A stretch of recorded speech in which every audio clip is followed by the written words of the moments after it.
where's my album? Are you Come on German? back, no. Oh, he's American. Great. Sorry. How you doing? I've always wanted to do that. Thank you, sir. You realize I overheard the director shout, "Hasselhoff is loose," when you ran into the audience. And you've just won the New Hampshire primary. Oh, thank you. Yeah. This is big news for you. I'm telling you, there's a lot of animals backstage. There are. It's crammed with fighting animals. Yes. Someone's going to be killed tonight. That's my promise. When you see that snake, oh, yeah. There's a huge snake back there. There's not supposed to be a snake today. There's an albino snake. It's just a random snake that got it. Yes, you're right. All right. Well, how have you been? Great. I've been, just came in from Toronto. Mm-hmm. I've been doing a... C-A-N-A-D-A. And was up there doing a picture for NBC called Gridlock, which is the biggest action picture ever for NBC. But the same guys that did Patriot Games. So I've been kind of hanging... It's cold in Toronto. Yeah. Hanging off buildings, 20-story buildings at night. For the picture, or is this a thing you do to amuse yourself? No, that's what I do to amuse myself. Okay, in your spare time. For the picture, I just show up and say the lines. Excellent. Let me ask you about Baywatch Nights. Baywatch Nights. Because I'm a little confused about something. I've caught the show a few times. I enjoy the show. Thank you. But in this show, you play Mitch Buchanan, all right? Right. Who's the same guy that you play in Baywatch, the lifeguard. Correct. However, and I thought, well, this is what Mitch does at night. He's a private detective at night. Right. However, we see you hanging around during the day. Right. And I don't think you're a lifeguard in this show. And I'm really confused. So what's going on exactly? Well, you know, I'm kind of confused, too. That's a bad sign. I'm confused. We said it was Baywatch Nights. Nights is a nightclub owned by Lou Rawls. And the synopsis of the show is I wanted to get more airtime with Gregory Allen Williams, who plays a police cop on Baywatch. Right. And do a Lethal Weapon type thing. You're in L.A., a lot of the lifeguard stations close down during the winter because people don't go to the beach except for the weekend, so all the lifeguards have got other jobs. So you are the same Mitch Buchanan? Right. Oh, because I thought it was an alternate universe, like the episode of, Star Trek, where there's a Spock who has a beard and he's evil and he coexists with the same Spock, and if they ever hug, the world will blow up. So well, that's kind of actually happened in the first episode, which never aired. Because it was so confusing that even when I watched it, I had to go back and re-narrate the whole show, and it was still confusing. Okay. So we've held that back, but it's just a light action. Heart, humor, and action is on the top of every script. Now, don't you think, though, that it's possible, if this works, if Baywatch Nights works, you could keep making Baywatch-related shows. Baywatch Mornings. Baywatch Mornings. Baywatch Afternoon. Right. There could be the Baywatch News, where members of Baywatch read the newscast for the day. That would be difficult for some of the cast members, but... I think we have a scoop here. This is a big scoop. Care to elaborate? Just name a few names. No. Come on. If it was Knight Rider, the car could read the, a talking car. Now, I understand there's going to be is there going to be a Baywatch Vegas show or something like that? There's going to be something in Las Vegas. Yeah, we're negotiating with a hotel that came to us to do a Baywatch live show at a new hotel, and it'll involve magic and... Magic? What does magic have to do with lifeguards? That's what I said. Okay. I think we're going to make a dolphin disappear or something. I don't know. But it's people in bathing suits doing magic. It's basically recreating what happens in Venice on the boardwalk, Okay. Yeah. All right. That sounds like fun. And there's also going to be a Baywatch restaurant. We're working on that right now. We're thinking of opening in New York first and then in Las Vegas as well. And there's going to be a fourth branch of government here in America known as Baywatch. I don't think people realize that. Judicial, legislative, it's big. This thing has gone a lot farther than you thought it was going to go initially, right? Or did you always have plans to rule the world with Baywatch? No, I thought I was going to rule the world with Knight Rider, and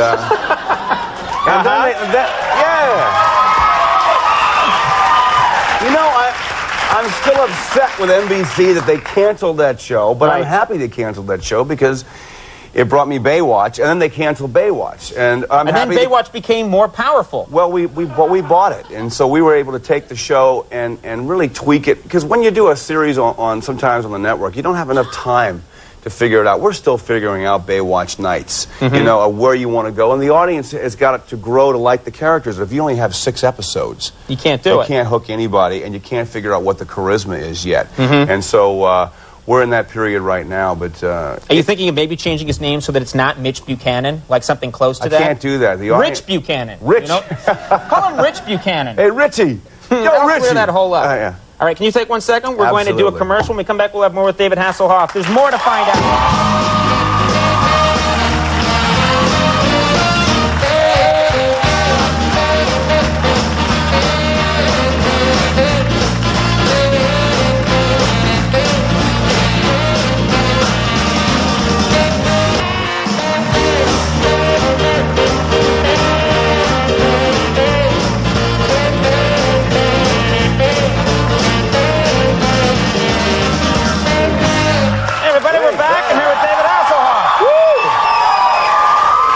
Play throughout the whole show.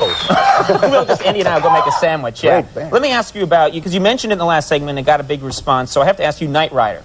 Right. Now, it was a very popular show, but I did not know that you took the car and used to go out on tour with the car. Right. Kit. Now, what kind of show would you do with Kit? Well, actually, I had a hit record in Austria, and Knight Rider was canceled, and I was looking for something to do. And so this little girl said, "But you have a hit record in my little country." And so I went over to Austria and toured with the Knight Rider car, because we did a personal appearance in New York and caused a riot. People with the kids and the families would come out to meet Michael Knight. But you sing with the car? You do a duet with the car? What? I don't understand. It actually started my whole music career now, and so that's been there, done that. I've sold 6 million records since then in Europe. Well, that guy up there has got all 3 of them. He's got all of them. But I started with the car, and it was really just an opportunity to go out and bring Knight Rider to the world, you know? All right, so you bring the car with you. Right. So I actually, but I have a funny story about that. Can I tell that story? No, there's no storytelling on this show. Okay, fine. Yeah, go ahead. Let's hear the story. We were actually playing in Greece, and there was a soccer stadium. And when I went out to perform, there was nobody on the grass. They were all in the stadium. And I said, "What's going on?" They said, "The promoter won't let us let the audience go on the grass because he really loves the field."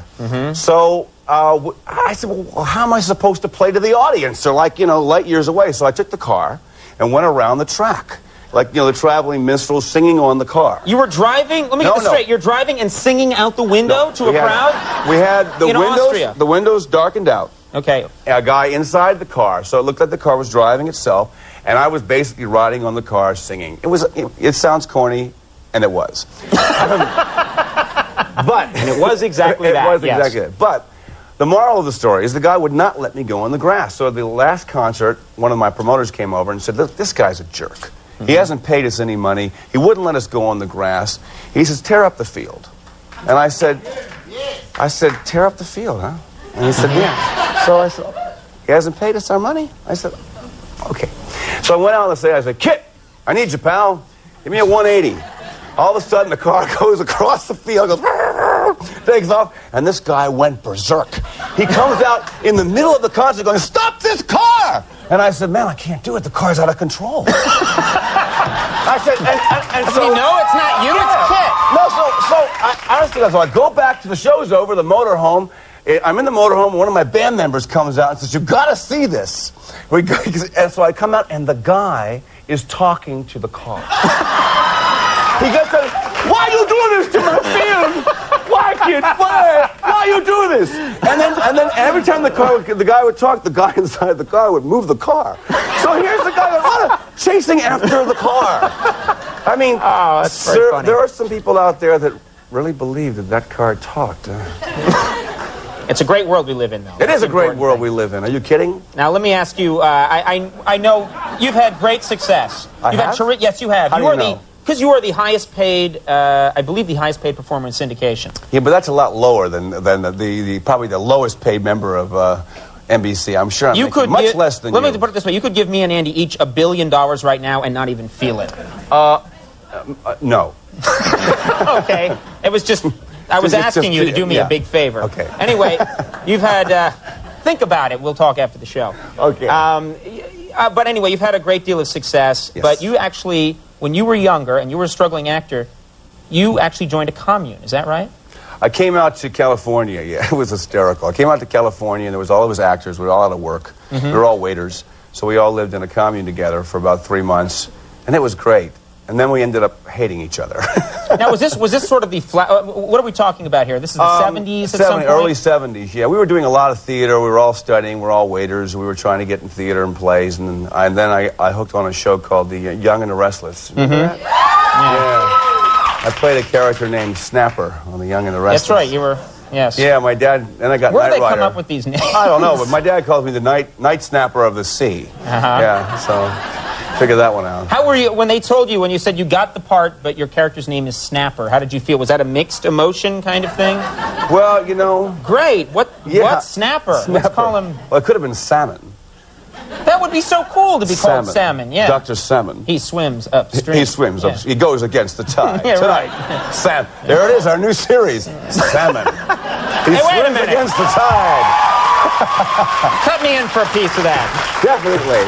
I want a piece of that. David, I know we're going to run now, and I want to make sure I also mention, of course, Baywatch and Baywatch Nights, but I know that you wanted to mention something before. I wanted to say two things. One, I wanted to say your biggest fan in the entire world is Jeremy Jackson, who plays Hobie on Baywatch, and he's watching right now. Did you hear that, America? Hobie watches this show. Hobie watches. But I got a little guy who's a friend of mine who's a little sick right now, and I work with children around the world, and I promised him that I was going to hold up his little Baywatch script. Oh, so cool. I do that here. He made this for you? Yes, and I wanted to say to Adam Kidwell, can everybody say to Adam Kidwell, get well on 3? 1, 2, 3. Get well! Adam, Nice thing to that's do. for you. All Very right. nice thing to do. Get Thanks. well. Thank you very much, David. Okay, Thanks guys, very much thank for you. coming. Hey, Thank stay you. right there. Oh, Stay. yeah, We're going to go to commercial. Hey. Jim Fowler is coming up in just a second. David Hasselhoff, everybody. We'll be right back.